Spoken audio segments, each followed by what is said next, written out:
자, 오늘 로마서 13장 8절에서 11절 말씀 짧으니까 다 같이 함께 합독하도록 하겠습니다. 시작. 피차 사랑의 빛 외에는 아무에게든지 아무 빛도 지지 말라. 남을 사랑하는 자는 율법을 다 이루었느니라. 간음하지 말라, 살인하지 말라, 도둑질하지 말라, 탐내지 말라 한 것과 그 외에 다른 계명이 있을지라도 내 이웃을 내 자신과 같이 사랑하라 하신 그 말씀 가운데 다 들었느니라. 사랑은 이웃에게 악을 행하지 아니하나니 그러므로 사랑은 율법의 완성이니라. 또한 너희가 이 시기를 알거니와 자다가 깰 때가 벌써 되었으니 이는 이제 우리의 구원이 처음 믿을 때보다 가까웠음이라. 아멘. 자, 우리 옆에 분들하고 인사합시다. 당신에게 사랑을 비쳤습니다.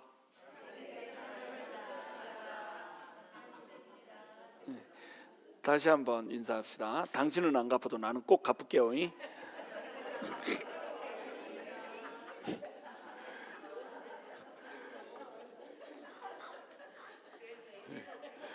사랑의 빚을 갚는다고 하니까 무지하게 좋아하네요.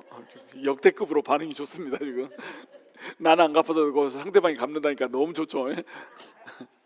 자, 오늘은 이제 산 재물 5번째 이야기, 사랑의 빚을 진 자에 대해서 나눌 수 있도록 하겠습니다. 우리가 예수님의 사랑을 받았어요. 우리의 이 의나 공로로 구원을 받는 게 아니라 온전히 주님께서 주시는 은혜로만 구원을 받습니다. 그 은혜는 공짜죠. 우리가 뭔가를 잘했기 때문이 아니고 선하기 때문이 아니고 의롭기 때문이 아니고 예수님이 우리를 사랑한다라고 하는 그 사실 하나 때문에 은혜로 우리가 구원을 받아버렸습니다. 그러니까 이제 우리는 예수님의 사랑을 받은 자로서 어떻게 해야 됩니까?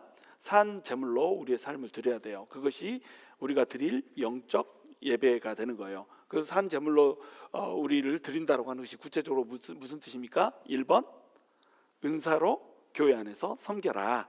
2번 성도들을 사랑해라. 사랑하되 뭘로 사랑해라? 필로스의 사랑, 그 다음에 스톨게의 사랑, 아가페의 사랑으로 사랑해라. 그 다음에 3번 세상 사람들한테 나가서 나를 박해하는 자라고 할지라도 용서하고 축복해라. 저주하지 말아라. 악을 악으로 갚지 말고 선으로 악을 이겨라. 그리고 우는 자와 함께 울고 즐거워하는 자와 함께 즐거워하라. 이렇게 얘기했죠. 그러면 네 번째로 권세에 복종하라. 너무 감사합니다. 나 늘 새로 듣는 것처럼 이렇게 들어주니까 얼마나 좋아요. 그냥 몇 번 얘기해도 지금 몇 주째 계속 반복하는데 아주 얘기를 못하고. 자, 그리고 이제 오늘 5번째로 사랑의 빚을 진 자라고 하는 얘기로 들어갑니다. 이게 우리가 빚을 지되 사랑에만 빚을 지라 이렇게 얘기하는 거예요. 자, 이제 8절 한번 같이 읽어봅니다. 시작. 피차 사랑의 빚 외에는 아무에게든지 아무 빚도 지지 말라. 남을 사랑하는 자는 율법을 다 이루었느니라. 이렇게 돼 있죠. 피차 사랑의 빚 외에는 아무에게든지 아무 빚도 지지 말라 이렇게 나와 있습니다. 빚을 절대 지지 말라고 나와 있어요. 그러면 이 말씀은 빚을 지는 것이 죄라고 하는 얘기가 될까요? 자, 이제 제가 예를 들어드리겠습니다. 자, 사랑의 빚 외에는 아무게든지 아무 빚도 지지 말라고 얘기했어요. 자, 그러면 이제 예를 들어서 우리가 집을 한 채를 샀습니다. 저도 집을 샀어요. 몰기지를 갖고 있습니다. 이건 빚이에요, 아니에요? 빚이죠. 나는 엄청난 죄인이죠. 매일 기도하면서 주님, 나 지금 빚을 지지 말라고 했는데 빚을 지지 말라는 로마서 13장 8절 말씀을 지금 어기고 있습니다. 이렇게 내가 회개를 해야 될까요? 그거 빚입니다. 빚이에요. 자, 그래서 나는 이제 빚을 안 지려고 저는 렌트를 살 거예요. 이렇게 해서 2년 약정을 하고 딱 렌트로 들어갔습니다. 이건 빚이 아닐까요? 빚일까요? 빚이죠. 2년 동안 그 집에서 살기로 한 겁니다. 2년 동안은 묶여 있는 거예요. 매달 돈 내야 되는 겁니다. 빚, 돈을 통째로 얻지 않았을 뿐이지 나는 빚을 내고 있는 거예요. 자, 그러면 우리는 몰기지를 내서 살지도 못하고 또 렌트비를 내서 살지도 못하고 이거 어떻게 해야 되는 거예요? 빚 내지 말아라고 그랬는데. 자, 이 빚을 내지 말라고 한 얘기가 아니라는 겁니다. 이 세상 빚을 지지 말라 그랬으니까 무조건 돈 빌리는 것은 다 죄야 이렇게 규정을 해버리면 사실은 말씀을 오해한 것이다. 자, 그러면 우리 이제 김치 담갔잖아요. 김치 담그고 나서 김치 산단 말이에요. 당장 20불을 페이하고 현찰 20불을 페이하고 한 통을 사가야 되는데 돈이 없어. 권사님 나 20불만 빌려줘. 다음 주에 줄게. 자, 죄예요, 아니에요? 이 말씀 아무 빚도 지지 말라 이 말을 빚을 진짜로 지지 말라는 얘기로 이해해버리면 이것도 죄가 되는 겁니다. 아유 일주일 있다 주는 건데 뭐가 죄예요? 20불밖에 안 되는데 조금 빌려도 이것이 죄라면 빌리는 것이 죄라면 죄가 되는 거예요. 그렇죠? 일주일밖에 안 되는데 다음 날 갚아도 일주일 동안 죄를 지어도 죄는 죄 아니에요? 죄를 지는 겁니다. 그렇잖아요. 우리가 폭행을 가할 때 어떤 사람을 때리면 죄예요, 아니에요? 죄죠. 때리는데 뭐 하루 종일 걸리는 거 아니잖아요. 뽕 때리면 1초면 때립니다. 그렇죠? 죄 아니에요? 죄죠. 짧게 져도 죄는 죄다. 그러니까 이 말씀은 아무 빚도 지지 말라 이 말씀은 빚을 아예 지지 말라는 얘기가 아닌 거예요. 자, 그러면 성경적인 근거를 대봐라.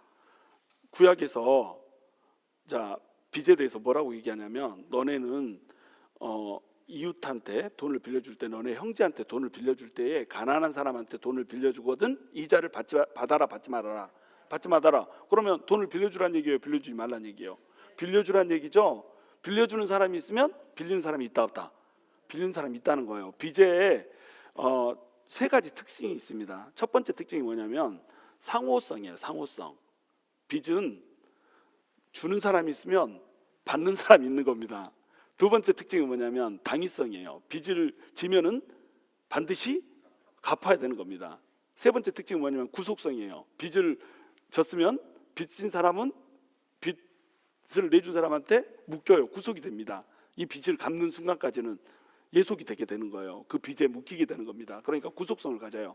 그러니까 첫 번째 상호성의 원리에 의해서 빚을 주는 사람이 있으면 빚을 내는 사람이 있다. 그러면 빚을 내는 것이 빚지는 것이 죄다. 이렇게 규정을 해버리면 어떻게 되겠어요? 빚을 주는 사람은 죄를 짓게 만드는 겁니다. 그러니까 빚을 주면 안 돼요, 안 돼요? 안 되게 되는 거예요. 그 얘기가 아니란 말이에요. 우리 예수님도 뭐라고 얘기합니까?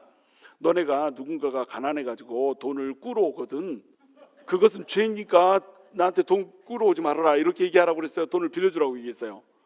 돈을 주라고 얘기했습니다. 빌려주라고 얘기했어요. 이게 무슨 뜻이에요? 돈을 빌려주라고 예수님이 얘기했다. 이 말은 만약에 빚지는 게 죄라면 너 나 죄 짓겠다 그러고 돈 빌려주세요. 죄 짓겠다는데 돈 빌려주면 죄 짓게 만들어 버린다는 겁니다. 그러니까 이 성경에서는 구약에서건 신약에서건 빚을 내는 것이 죄라고 얘기하지 않아요. 빚을 낼 수 있는 겁니다. 근데 뭐가 죄가 될까요? 빚을 냈는데 안 갚아버리면 죄가 되는 거예요. 우리 시편에서 나왔잖아요. 악인들은 빚을 내놓고 어떻게 합니까? 안 갚아버려요. 근데 의인들은 빚을 어떻게 합니까? 빚을 내는 것이 아니라 오히려 사람들한테 은혜로 나눠줘 버리고, 그렇죠? 그리고 구워주고 이렇게 한다고 얘기 나오잖아요. 그러니까 의인들이 구워준다. 그 말은 뭐예요? 돈을 구워주는 게 의인이라면 돈을 빌리는 것도 악인이 아니라는 겁니다. 빌렸는데 안 갚는 게 악인이란 말이에요. 당위성, 구속성의 이 속성을 충족하지 못한 사람이 뭐가 된다? 죄가 된다는 거예요. 그러니까 돈을 빌리는 것은 죄가 되지 않는다. 예를 들어서 이제 우리가 집을 살려고 몰기지를 냈습니다. 이것은 죄가 아니다? 죄가 아니다. 근데 내가 한 달에 갚을 수 있는 능력이 5,000불밖에 안 돼. 그러면 그것에 맞는 집을 사야 되겠잖아요. 근데 6,000불 갚아야 되는 집을 샀어. 한 7,000불 갚아야 되는 큰 집을 샀어요. 대굴 같은 집을 샀어. 거기서 살면서 이제 돈을 못 갚고 호두둑 하면 어때요? 그러면 집 뺏기잖아요.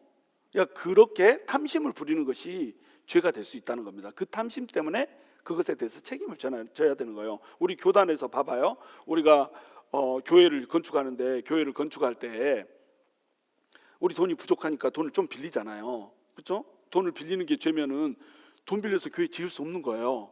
그리고 우리 교단은 어때요? 우리가 교단에서 돈 빌리잖아요. 교단은 아예 돈 빌려주는 사업을 하고 있습니다. 그러면 사람들 죄 짓게 하고 돈 벌어들이는 거예요. 그러면 교단 자체가 죄를 짓고 있는 게 되잖아요. 그러니까 돈을 빌리는 것이 죄가 아니다는 겁니다. 그래서 여러분 몰기지 내도 괜찮은 겁니다. 그런데 빚을 지면 이 빚은 빨리 갚아야 되는 겁니다. 그리고 내 분수에 맞는 빚만 져야 되는 거예요. 그리고 이 빚에는 프라이오리티라는 게 있습니다. 어떤 것에 더 돈을 써야 되는가라고 하는 우선순위라고 하는 것이 있어요. 그러니까 내가 차 사는데 빚질 수 있죠.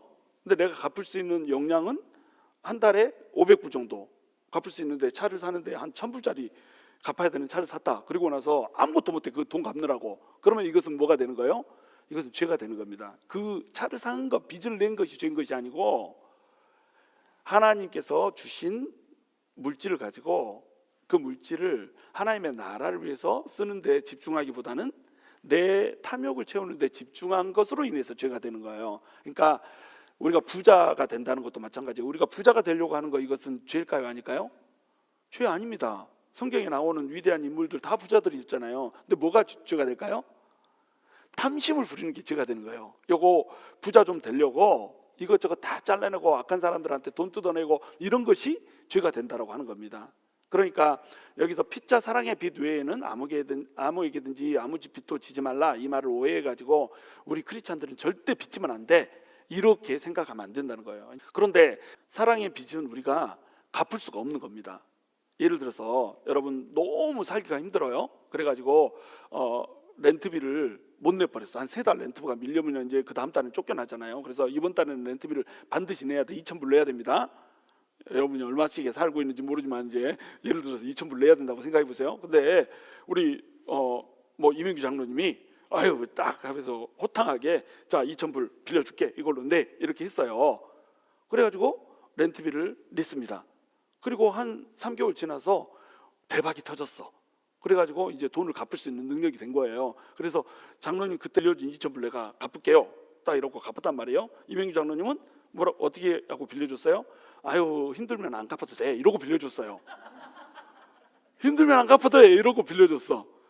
이 예배 끝나고 또 장로님한테 막 찾아가서 돈 빌려달라 하지 마세요. 힘들면 안 갚아도 돼, 이러고 빌려줬단 말이에요. 그런데 3개월 동안은 힘들어서 못 갚았어. 근데 3개월 후에 돈이 많이 생겨가지고 이제 갚았단 말이에요. 그러면 이 사람은 2,000불을 갚은 거예요, 사랑을 갚은 거예요? 2,000불을 갚은 거지. 그 힘들 때 그 2,000불이 없으면 그 집에서 쫓겨나야 된다라고 하는 이 상황 속에서 사랑으로 준 그 사랑을 갚은 게 아니에요. 2,000불을 갚은 거지. 그러니까 우리 장로님이 사랑으로 2,000불을 준 거잖아요. 돈 많아서 뿌린 거 아닙니다. 장로님도 돈 없어. 그런데 사랑하니까 2,000불을 뿌렸단 말이에요. 그리고 이제 이 2,000불을 갚아줍니다. 돈이 이제 남아서 이제 갚아준 거예요. 그러면 돈 2,000불을 갚은 거지, 그때 당시에 장로님이 뿌려준 사랑은 갚은 것이 아니라는 겁니다. 그러니까 이게 사랑의 빚이라고 하는 게 그래요. 사랑의 빚이라고 하는 것은 그 속성이 그 사람한테 그대로 갚아줄 수 없다는 속성을 가지고 있습니다. 그래서 그 빚을 마음대로 그럼 져라, 이런 말씀으로 우리가 이해하면 안 돼요. 사랑의 빚 외에는 아무에게든지 아무 빚도 지지 말라. 그러니까 다른 빚 말고 사랑의 빚은 져도 되겠다. 그러면 2,000불을 사랑으로 나한테 줬으니까 내가 그것은 빚이라고 했으니까 빚져가지고 안 갚아버려야지, 이렇게 해도 된다는 얘기예요? 그 얘기 아니면 말씀을 잘 이해를 해야 됩니다. 하여튼 무슨 말을 하면 말귀를 못 알아먹는 사람들이 많아요. 그런 얘기가 아닌 거예요. 어떤 사람은 저는 이런 사람도 봤어요. 나한테 매달 뭐 얼마씩을 주라는 거예요. 돈 잘 버니까 얼마씩을 달라는 거야. 얼마씩을 왜 달래냐고, 달라고 그러냐고 그러더니 내가 기회를 주는 거래. 천국에 상급이 쌓이는 기회를 주는 거래. 그래가지고 나의 사랑의 실천 방법은 네가 천국에 가서 상급을 받을 수 있도록 네 돈을 내가 뜯어먹는 게 내 방법이라는 거야. 이건 말이 돼요, 안 돼요? 말이 안 되죠. 사랑의 빚 외에 아무게든지 빚지지 말라, 이 말은 무슨 말이냐면 우리가 이미 사랑의 빚을 져버렸다는 얘기입니다. 인간 대 인간으로 빚을 질 때는, 우리 인간끼리 빚에 대해서 얘기할 때는요, 빚이 상호성의 원칙인데, 이 상호성이 뭐냐면 1대1의 원칙이에요. 내가 이미정 집사님한테 돈을 20불 꿨어. 그러면 누구한테 갚아야 돼요? 이미정 집사한테 갚아야 돼. 이미정 집사한테 돈 꿔놓고 민정 집사한테 돈을 갚아버리면 이미정 집사는 화나겠죠. 이게 1대1의 상호성이에요. 그런데 기독교의 논리는 1대1이 아니에요. 3자 상호성입니다. 우리가 예수님한테 빚을 져버렸다는 겁니다. 하나님한테 빚을 져버렸단 말이에요. 하나님한테 빚을 졌으니까 누구한테 갚아요? 하나님한테 우리가 갚을 수 있어요? 하나님한테 그 빚을 갚을 수가 없는 겁니다. 이 구약 시대에 자기 형제들한테 돈을 빌려줄 때 이자를 받지 말고 빌려주라고 얘기하잖아요. 이것을 왜 이렇게 명령을 했냐면요, 하나님이 이스라엘 백성들을 구원을 해가지고 이 가나안 땅으로 인도를 했습니다. 그래서 가나안 땅에다 인도해 놓고 땅을 어떻게 했어요? 나눠줬잖아요. 원래는 자기 땅이 아니었습니다. 원래는 가나안 족속들한테 맨 처음에 이 하나님이 허락한 땅이었죠. 그 땅을 가나안 족속들이 죄 지으니까 쫓아내버리고 가나안 땅 그 땅을 뺏어가지고 누구한테 나눠줘요? 이스라엘 백성들한테 나눠줬어요. 자, 공짜입니까? 아니면 값을 받았습니까? 공짜로 나눠줬어요. 그렇죠? 하나님이 나그네 되었던 이스라엘 백성들을 데려다가 공짜로 땅을 나눠줘 버렸습니다. 그러면 이스라엘 백성들이 이 땅에서 얻어낸 돈은 전부 다 누구한테로부터 온 거예요? 하나님한테로부터 받은 거라고 하는 겁니다. 그러니까 너네가 공짜로 헤세드로 그 땅을 받았으니까 가난한 사람을 보거든 너희도 어떻게 하라? 공짜로 나눠줘라. 하나님 안에서의 빚은 어떤 상호성이다? 삼자 상호성입니다. 하나님한테 빚을 졌는데 하나님한테 갚는 게 아니에요. 우리는 자, 하나님한테 빚을 졌어요. 예수님한테 빚을 졌어요. 그럼 예수님한테 빚을 졌으니까 이 빚을 하나님한테 되갚아야 된다. 그러면 우리가 뭐 선교센터를 어마어마한 거 지어야 됩니까? 교회를 막 내 돈으로 어마어마한 걸 막 짓고 이렇게 해야 되는 거예요. 그래야 빚을 갚는 겁니까? 그게 아니라는 거예요. 빚을 누구한테 갚는 겁니까? 이웃들한테 갚는 거라고 하는 겁니다. 남한테 갚는 거예요. 여러분, 남이라고 하는 단어가 되게 신기해요. 전 남이라고 하는 단어를 굉장히 이렇게 성경적인 단어라고 내가 생각을 하는데, 물론 세종대왕이 그런 생각으로 지은 건 아니겠지만, 자, 남이라고 하는 단어가 어떻게 돼 있습니까? 나에다가 뭐가 돼 있어요? 미음이 돼 있잖아요. 그렇죠? 나 말고 둘러싸고 있는 동서남북의 모든 사람, 이 사람이 남이에요. 그러니까 남을 사랑해라, 남한테 잘해줘라, 하나님한테 받은 사랑을 예수님한테 받은 사람을 남한테 베풀어라. 그 말은 뭐냐면 나 말고 내 밖에 나를 둘러싸고 있는 모든 사람한테 사랑을 베풀어라는 얘기가 돼버리거든요. 그러면 남들이, 내 밖에 있는 나 말고 다른 사람들이 나한테 뭐 해준 게 있습니까? 없어. 그런데 이 사람들한테 사랑을 베풀라는 거예요. 사랑의 빚을 이 사람들한테 갚으라는 겁니다. 왜 아무것도 해준 것도 없는데 갚으라는 거예요? 예수님이 우리한테 해줬다는 겁니다. 그러니까 삼자 상호성의 이 상호성의 특성에 입각해서 예수님한테 받은 빚을 갚아야 된다는 거예요. 근데 이 빚에 뭐가 있다는 거예요? 당위성이 있다는 거예요. 무조건 갚아야 된다는 겁니다. 빚에 또 뭐가 있다는 거예요? 구속성이 있다는 거예요. 이 빚을 늘 갚는 삶을 살아야 예수님께 보답하는 삶이 된다는 거예요. 우리는 예수님께 묶인 사람이거든요. 예수님께 예속된 사람이거든요. 예수님의 종이거든요. 반드시 갚아야 된다는 거예요. 갚지 않으면 안 된다는 거예요. 자, 여러분, 사랑의 빚을 우리가 졌어요, 안 졌어요? 졌죠. 우리 같은 사람을 예수님이 구원해 줬잖아요. 저만 봐도 여러분, 나 같은 사람이 어떻게 구원을 받습니까? 하나님 욕하던 사람 아니에요? 하나님 없다고 주장하던 사람이고, 하나님을 믿으려니 내 주먹을 믿어라. 주먹이 아니라 볼 것도 없으면서 손도 또 작아. 대중부 손은 이만한데 내 손은 요만하고 조목만 해요. 근데 이거 믿으라고 이러고 다녔다니까요. 글쎄, 하나님 보시기에 얼마나 한심해요. 그런데 이런 나 같은 존재를, 이런 쓰레기 같은 존재를 하나님이 어떻게 했어요? 구원하고 건져버렸다니까요. 그것도 십자가 위에서 내 죄를 다 감당하면서 피를 흘리면서 내 죄를 다 속여버린 겁니다. 여러분은 저하고 다른가요?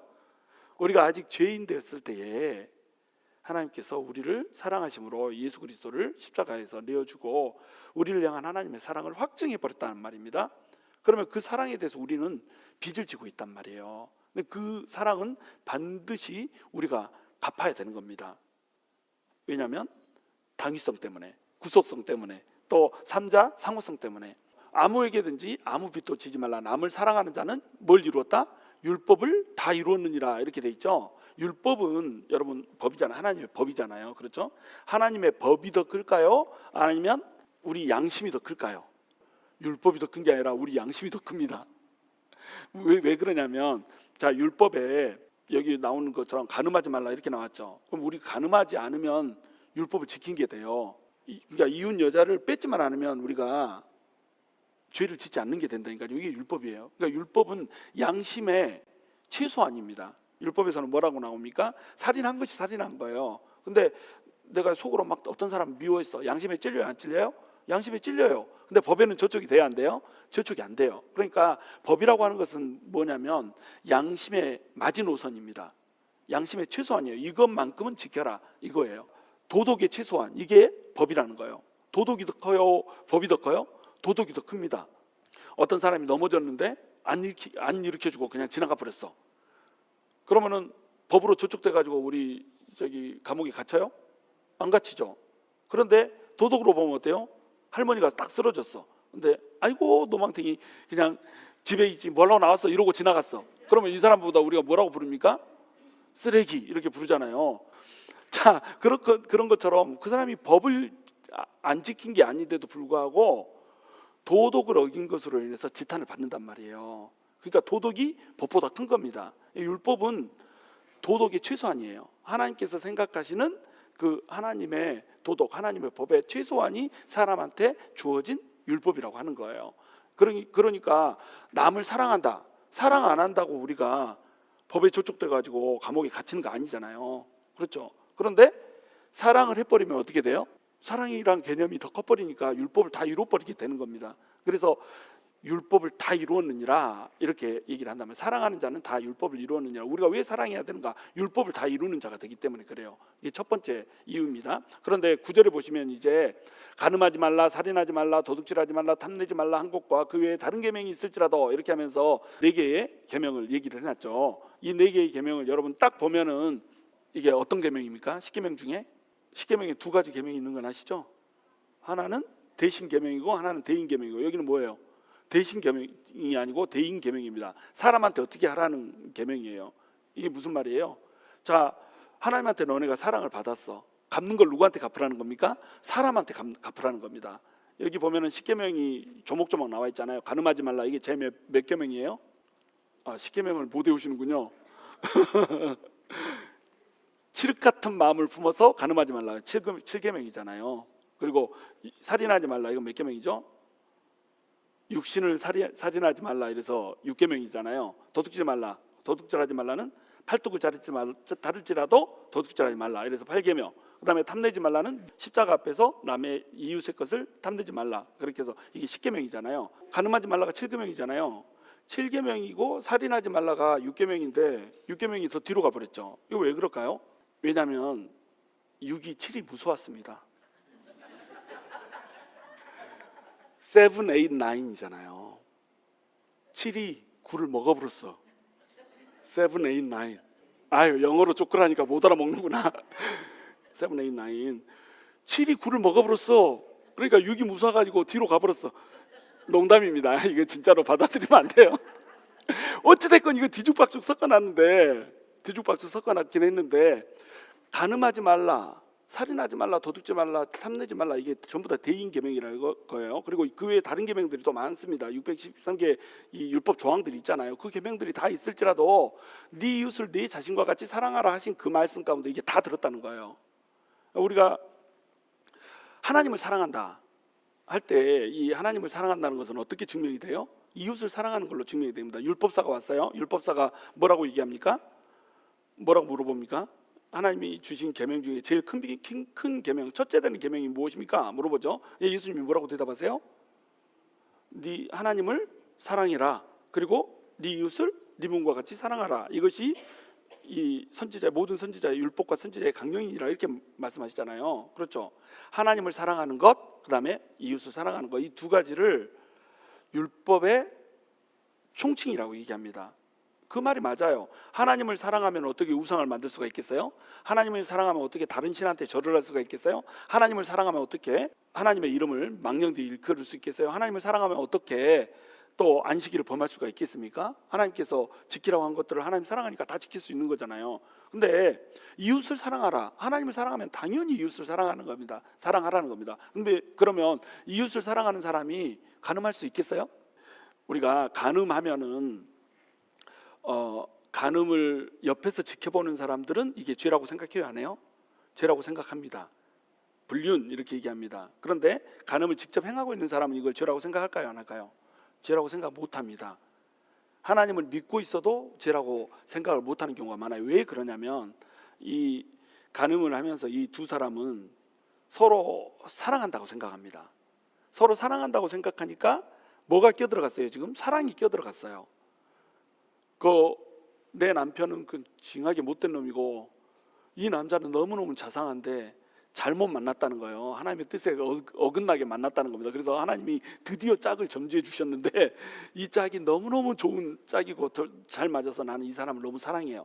이 사랑이라고 하는 것이 딱 들어가는 순간에 죄라고 하는 것이 무뎌져 버립니다.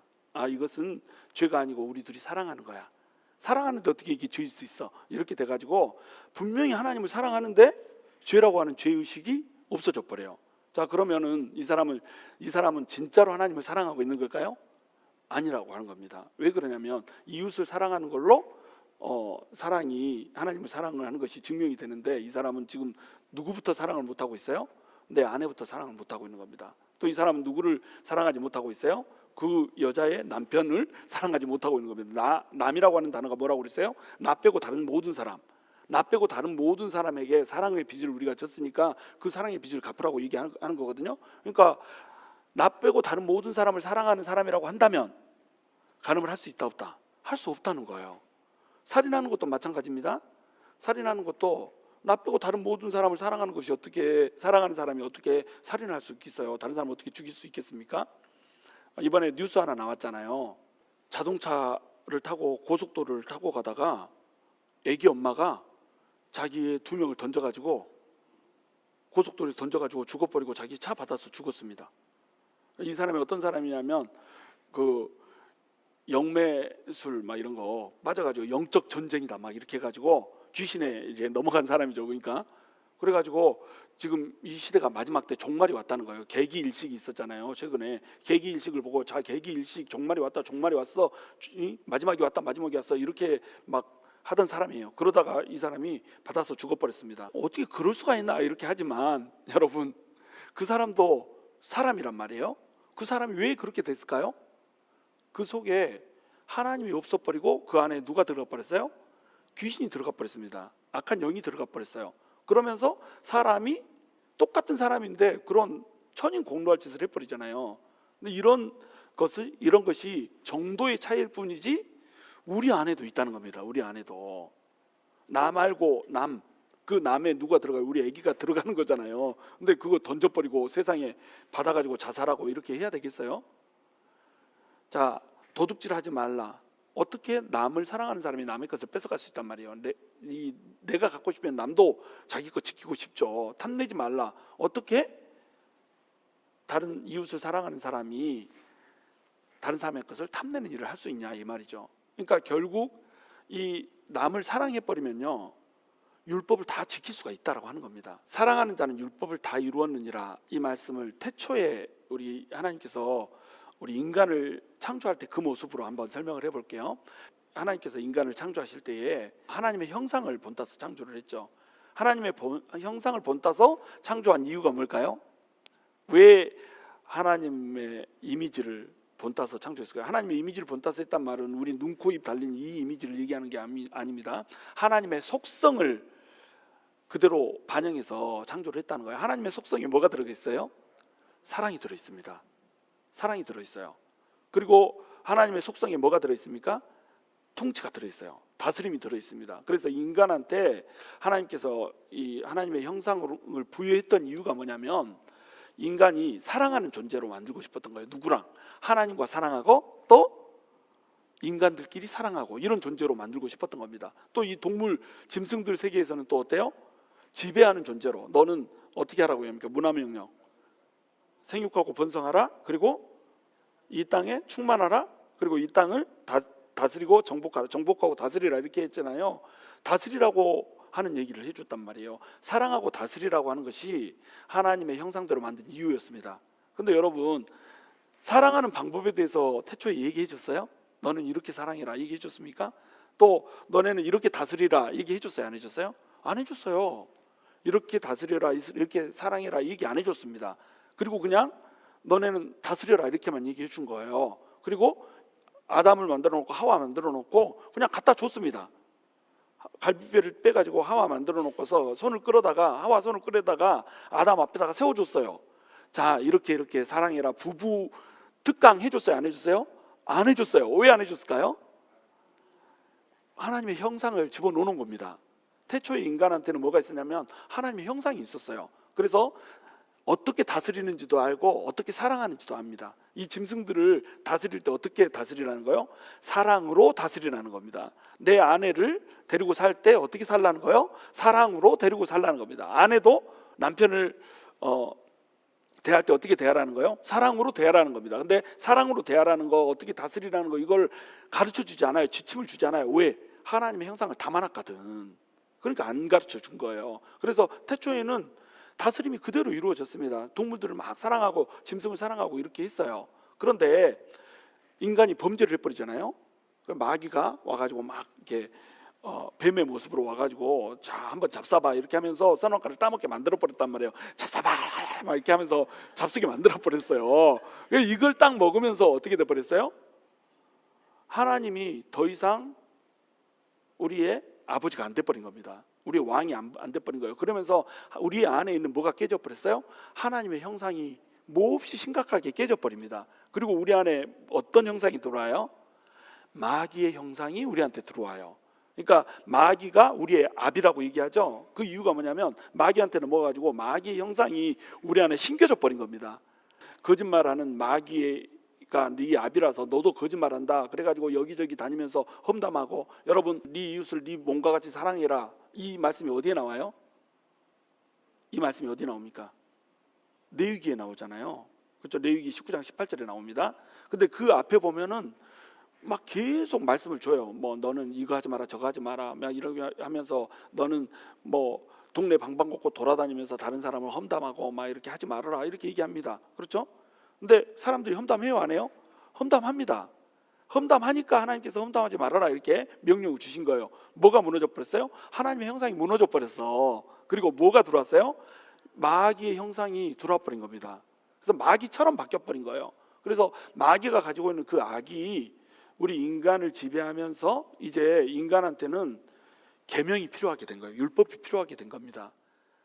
사랑이라고 하는 하나님의 속성이 무너져 버렸으니까 율법이 필요하게 된 거예요. 그러면 자, 그 율법들은 어떤 거예요? 적어도 이거는 하지 말라. 가장 저급한 것을 얘기해 주는 거예요. 예를 들면 간음하지 말라. 이것이 이 하나님께서 원하는 요구하는 것의 가장 꼬레비입니다. 꼬레비. 야, 아무리 너네 욕심이 있어도 그래도 이것만큼은 하지 말라. 간음은 하지 말아라. 남의 여자 뺏어서 잡아뜨리고 이러지 말아라. 이렇게 얘기한 겁니다. 또 살인하지 말아라. 아무리 상대방이 꼴보기 싫고 이래도 죽이지는 말아라. 이렇게 얘기를 해놓은 거예요. 이거 마지노선이에요. 근데 하나님이 진짜로 원하는 건 뭐였어요? 하나님이 진짜로 원하는 건 사랑하라는 거면 사랑하라는 거. 그래서 하나님의 이미지로 만들어 놓은 거잖아요. 근데 이미지가 깨졌으니까 이제 사랑하는 것이 인간한테 가능해요, 불가능해요? 인간한테 사랑하는 것이 불가능해져 버렸습니다. 네 이웃을 네 자신과 같이 사랑해라 이렇게 얘기를 했지만 이것이 그들 안에서 불가능할 거라고 하는 것을 하나님이 아세요, 모르세요? 하나님이 아시는 겁니다. 그러니까 율법을 줘놓고 율법의 그 목적인 이웃을 네 몸과 같이 사랑해라 이렇게 했는데 이 율법대로 그들이 살지 못할 것을 알아요. 그러니까 하나님께서는 율법의 행위가 그들을 구원하지 못할 것이라고 하는 것을 알고 뭘 계획해 놓으신 거예요? 율법의 진짜 정신인, 율법의 완성인 사랑이라고 하는 것을 가르치고자 하는 그 계획을 세워버렸다는 거예요. 그게 뭡니까? 그게 뭐예요? 그게 뭐요?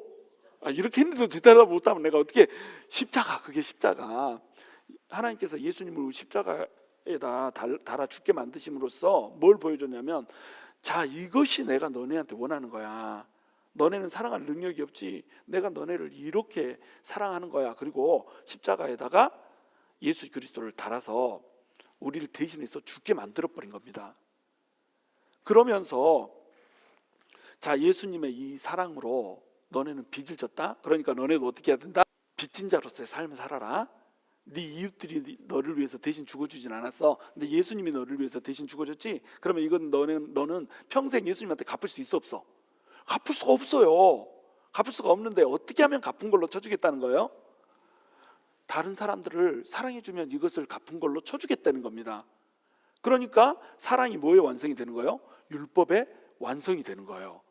사랑을 해버리면 모든 율법은 그냥 자동으로 이루어져 버리게 된다고 하는 겁니다. 그래서 가늠하지 말라, 살인하지 말라, 이런 모든 율법이 있다고 할지라도 네 이웃을 네 자신과 같이 사랑하라 하신 이 말씀 가운데 이것이 어땠다? 다 들어있다라고 하는 거예요. 사랑은 이웃에게 악을 행하지 아니하느니 그러므로 사랑은 율법의 완성이니라, 이렇게 돼 있죠. 사랑이 율법의 완성이라고 얘기합니다. 사랑은 이웃에게 악을 행하지 않아요. 우리가 인간이 이 마귀한테 넘어가가지고 죄를 범하는 순간에 마귀의 그 영성이 우리한테 들어왔다고 그랬죠. 그러면서 우리 안에는 뭐가 들어와버렸어요? 악이 들어와버렸어요. 그렇죠? 악이 들어왔다, 이 얘기는 뭐예요? 사랑하지 않는다는 겁니다. 사랑하지 않고 오히려 미워하고 오히려 뺏으려고 하고 오히려 도둑질하려고 든다고 하는 거예요. 이것은 마귀의 영성이죠. 근데 사랑은 누구의 속성입니까? 하나님의 속성이에요. 하나님의 속성이 우리 안에 들어와 버리잖아요. 그러면 마귀의 속성이 나타날 수가 없다는 겁니다. 그러니까 이웃한테 우리가 악을 행할 수 없는 거, 여기서부터 출발하는 거예요. 간음하지 않는 거, 살인하지 않는 거, 도둑질하지 않는 거, 탐내지 않는 거, 여기에서부터 출발해요. 여기서 사랑이.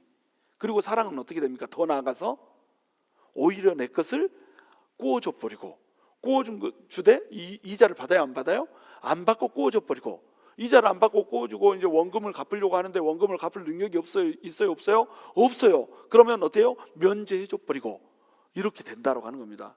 여러분, 너네 형제가 가난하거든 돈을 빌려주고 이자를 받지 말라. 그리고 이제 7년이 지났어요. 돈을 빌려주고 나서 7년이 지났습니다.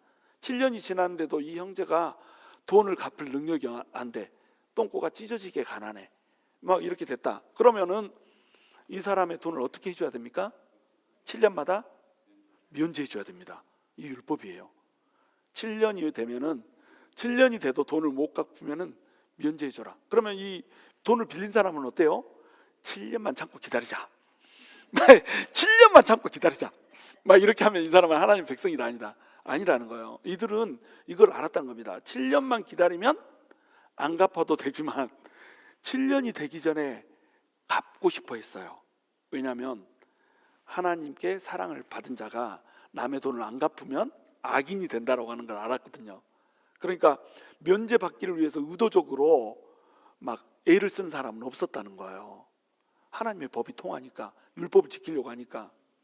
그런데 7년이 돼서 면제시켜주는 이것이 뭐라는 거예요? 이게 사랑이라는 겁니다. 하나님께서 너네한테 헤세드를 베풀어줬지, 변함없는 언약적 사랑을 베풀어줬지. 그러니까 너네도 어떻게 해라? 이웃한테 변함없이 헤세드를 베풀어줘라, 이렇게 얘기를 하고 있다라고 하는 거예요. 그러니까 어때요? 사랑이 율법의 완성이죠. 사랑해버리면 율법이 다 이루어진 거라고 하는 거예요. 자, 그런데 이 사랑을 우리가 실천할 수 있다, 없다? 우리 힘으로는 실천할 힘이 없어요. 우리가 사랑하라고 하는 명령이 주어졌으니까 막 사랑을 베풀려고 하잖아요. 그래서 내 힘을 쥐어짜가지고 막 사랑을 베풀려고 합니다. 근데 사랑을 베풀다 보면은 상대방이 나한테 사랑을 갚을지를 몰라. 우리가 하는 사랑은 어떤 사랑이냐면 사랑을 빌려주는 사랑입니다. 이 말이 무슨 말인지 이해가 되겠어요? 돈을 빌려주듯이 사랑도 빌려줘요. 예를 들어서 우리 이번에 막 김치 10박스나 담았잖아요.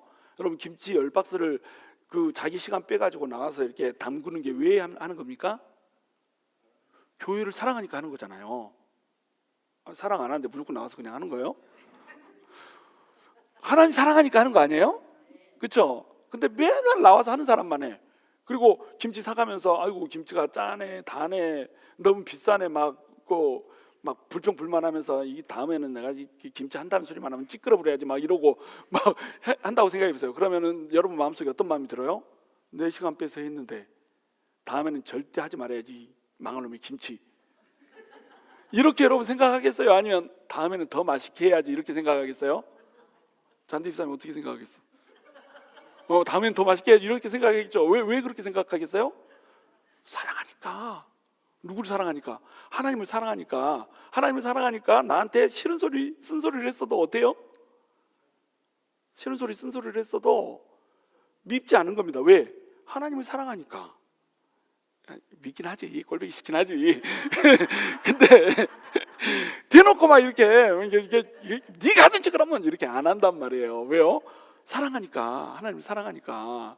그렇잖아요. 저도 막 제가 사례도 안 받고 막 이렇게 열심히 막 하잖아요. 그렇죠? 열심히 하는데 열심히 하는 것을 알아주는 사람이 있는 반면에 못 알아주는 사람도 있습니다. 그래가지고 막 돈 많으니까 목사님 안 받아도 돼, 막 이런 소리 하는 사람도 있고요. 그래, 돈 많긴 많지. 근데 많다고 안 주면 안 되지. 안 받겠다고 해도 줘야지. 좀 많으니까 안 받겠다고, 안 받아도 괜찮다고 막 이래 버리고 그러면 속이 상해 안 상해? 속이 상하지. 그리고 뭐 이렇게 막 이중잡을 하니까 막 바쁘잖아요. 바쁘니까 이제 뭐 아무래도 풀타임으로 하는 사람만큼 그렇게 막 행정적으로 잘 돌리고 이럴 수는 없잖아요. 근데 그거를 이해를 여러분이 해줘야 하는데 안 해주는 사람도 있어. 어째 그따구로 하냐 막 이런 사람도 있고. 그러면은 꼴보기 싫어요? 안 싫어요? 그러면 자비고 보고 때려치고 돈이나 받아버릴까 이런 생각이 내 마음속에도 들 수도 있겠잖아요. 그죠? 근데 내가 그런 생각을 할까 안 할까? 안 하죠. 왜 안 하죠? 사랑하니까. 하나님을 사랑하니까. 사랑하면요, 속상하게 해도 속이 안 상한 겁니다. 사랑하면요, 사람이 속상하게 해도 하나님을 사랑하니까 사랑까지 그냥 이쁘게 보이는 겁니다.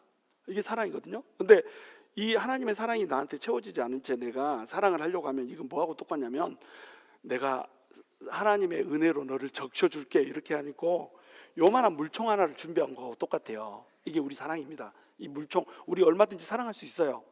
그렇죠? 물총만큼만. 여러분, 남편들하고 결혼할 때 남편이 뭐라고 하면서 결혼했어요? 이 세상에 너를 제일 행복하게 해줄게 이러고 결혼하잖아요. 그죠? 안 그랬어요? 아이고 하고 한숨 쉬어. 내가 그 5대양 6도주보다 더 넓은 마음을 갖고 있는 사람이야. 그 넓은 사랑으로 너를 사랑해줄게 이러고 사랑하잖아요. 그죠? 근데 만나고 나면 5대양 6도주면 그냥 그 시냇물도 안 돼. 그죠? 그렇지 않아요? 이게 사람의 사랑이에요. 여러분 남편만 그런 게 아닙니다.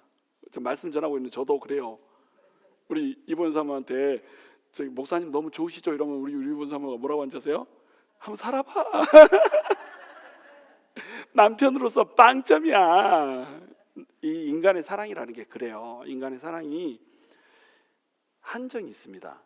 그게 어떤 한정이냐면 물총만큼의 한정이 있어요. 이거 가지고 여러분 수돗물로 채워가지고 잠가놓고 사람 이게 적신다고 막 적시면 한쪽 가슴 포로시 적신다니까요. 겨우 적셔요. 그리고 한 1시간 지나면 어때요? 말라불어요. 이거 다시 채워 넣어가지고 또 쌓아야 됩니다. 그럼 쏘라고 대주나요? 귀찮지? 이게 사람의 사랑이에요. 그러니까 내가 사랑하겠다. 절대 사랑할 수 없는 겁니다. 근데 이 사랑의 소스가 있죠. 누구죠? 하나님이죠. 하나님. 이 하나님한테 사랑의 소스가 되어 있으면 어때요? 소방관 호수로 쏴버릴 수 있으니까요. 물만 딱 틀어놓으면 이 물은 언제까지 나와요? 이 땅 밑에 물이 마를 때까지 나옵니다. 그렇잖아요. 그 수돗물이 마를 때까지 나와요. 수돗물 마릅니까? 안 마르고 계속 나와요. 이 소스가 뭐예요? 하나님이에요. 우리가 예수 그리스도의 사랑을 알잖아요. 소방 호수로 잡고 쏴버린다니까요. 확! 그러면 나 빼고 네모 남을 전부 다 적실 수 있는 사랑이 된다는 거예요. 그래서 사랑은 흘러가는 겁니다. 사랑은 내가 하는 게 아니에요. 물총 가지고 깽냥깽냥 쏘는 거 아니에요. 사랑은 흘러가게 하는 겁니다. 어떻게 해요? 하늘로부터 내려온 예수 그리스도의 사랑과 은혜가 나를 통해서, 소방호수를 잡고 있는 나를 통해서 막 나가는 거예요. 이게 사랑이에요. 그러니까 나는 안 맞을 거예요. 그까짓 건 물 안 맞아도 돼. 이런 사람한테도 어때요? 확! 나는 예수님 필요 없다니까. 확! 이렇게. 나한테 전도하지 말라니까. 확! 이렇게. 자, 이것이 하나님의 사랑을 받은 자예요. 예수 그리스도의 사랑을 아는 자입니다. 예수 그리스도의 사랑을 아는 자는요, 하나님으로부터, 예수 그리스도로부터 사랑이 나한테 채워지니까 마르지가 않습니다. 마르지 않는 그 사랑을 그냥 어떻게 한다는 거예요? 흘려보낸다는 거예요. 그러니까 우리가 번아웃 되지 않는 겁니다. 자, 우리가 번아웃 되는 이유가 뭡니까? 속상해하는 인간들이 있어. 일이 많아서 번아웃 되는 게 아니야. 속상하게 하는 인간이 있어서 번아웃 되는 거예요. 자, 근데 면밀히 따져보면 어때요? 그 인간을 사랑할 수 없으니까 번아웃 되는 겁니다. 그렇죠? 그 말은 결과적으로 무슨 얘기예요? 예수 그리스도로부터 채워지는 내 사랑이 고갈됐다는 겁니다. 그러니까 우리가 어떻게 해요? 사랑을 빌려주는 거예요. 물총만큼밖에 없거든요. 내가 사랑 쏠게. 평평평평평평평평 쏘놓고, 자, 너도 나한테 쏴줘봐. 이렇게 하는 겁니다. 안 쏴주면 어때요? 나는 너한테 적셔줬는데 왜 넌 나한테 안 적셔줘? 이게 우리 인간의 사랑이 되니까요. 그러니까 내가 사랑을 베풀어 줬으면 그 사람도 반드시 나한테 어떻게 해줘야 된다? 사랑을 돌려줘야 되는 겁니다. 이건 뭐예요? 사랑해 준 거예요? 아니면 사랑을 빌려준 거예요? 사랑을 빌려준 겁니다. 빌려주는 순간에 다시 돌려받겠다 하는 순간에 이것은 사랑이 아니에요. 왜냐하면 사랑의 빚진 자가 사랑을 해줘야 되는 거거든요. 빚이 있기 때문에 빚을 갚는 거거든요. 그 빚은 누구 빚? 예수님한테 빚진 빚, 이것을 갚는 거거든요. 이 빚을 갚는 거기 때문에 다른 사람이 나한테 어떻게 하건 간에 나는 빚을 탕감해 주는 자가 돼야 되는 겁니다. 예를 들면 이제 예수님이 이래요. 그런 비유를 들어요. 왕이 있어요. 근데 왕이 빚을 준 사람이 있습니다. 빚을 탕감을 해줘 버린 겁니다. 그랬더니 이 사람이 밖에 나가지고 자기 친구랑 이렇게 만났는데 그 친구가 자기한테 100데나리온을 빚진 사람이야. 그래가지고 너 빚 갚어. 한 데나리온이 노동자의 일일치 임금이잖아요. 그렇죠? 그럼 100데나리온이면 얼마예요? 100데나리온이면 100일치 임금이잖아요. 100일치 임금이면 한 석 달 얼마 정도 되잖아요. 이거 안 갚았다고 멱살 잡고 흔들다가 어떻게 해버렸어요?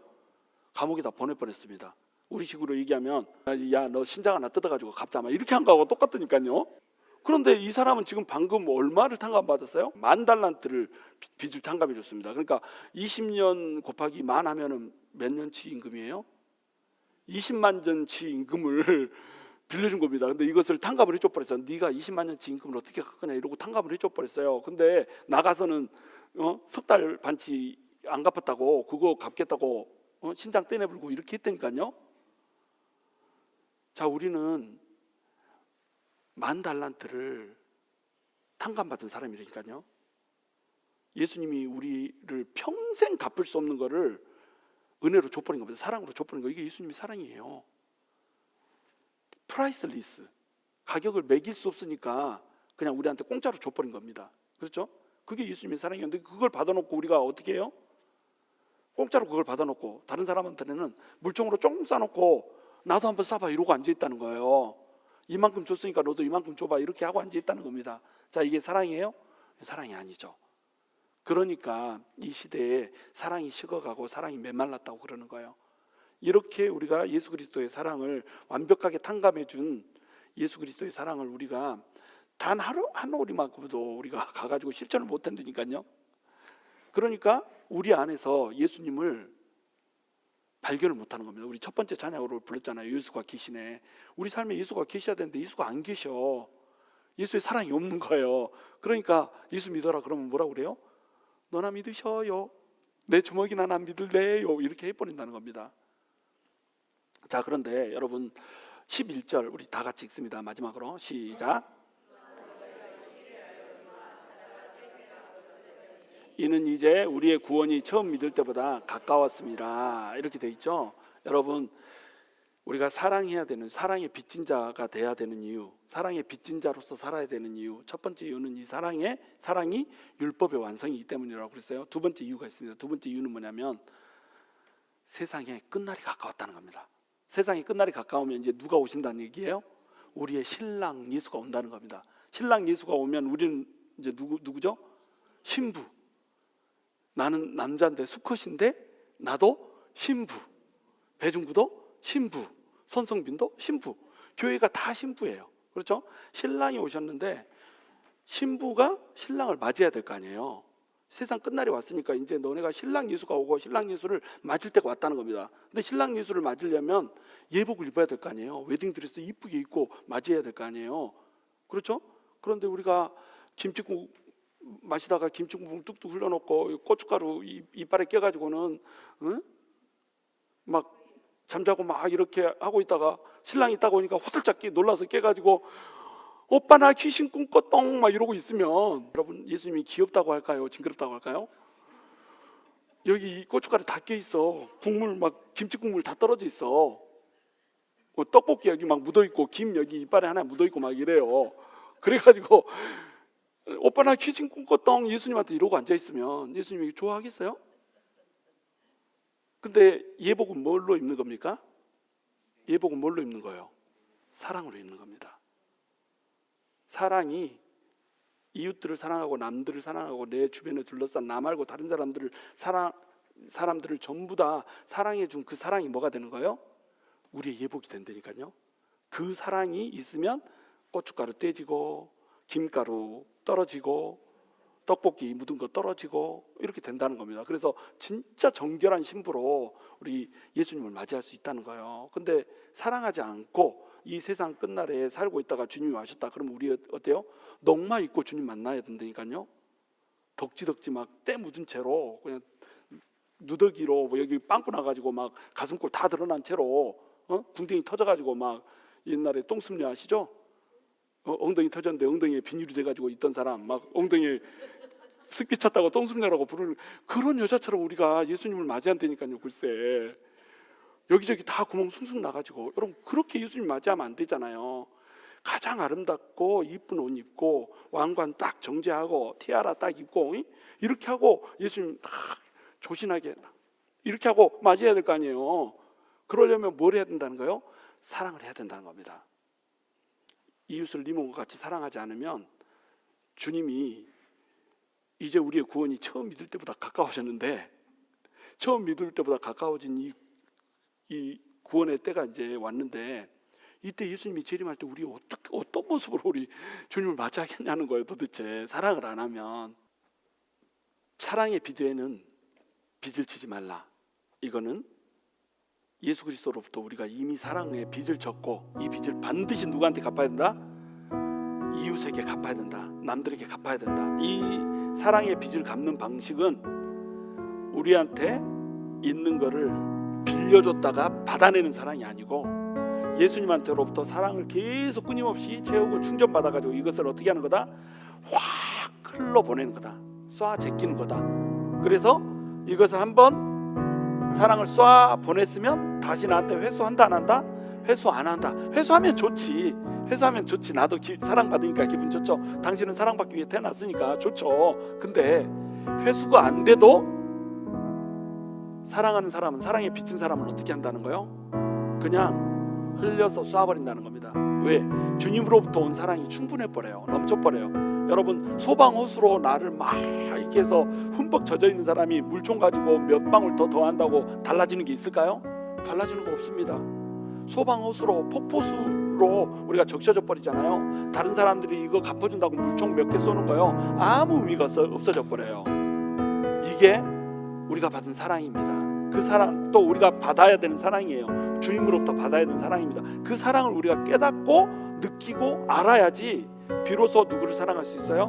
남들을 사랑할 수 있는 거예요. 저와 여러분이 그 사랑으로 충만하여서 충만한 사랑을 흘러가게 하는 자로 살 수 있게 되기를 주님의 이름으로 축원합니다.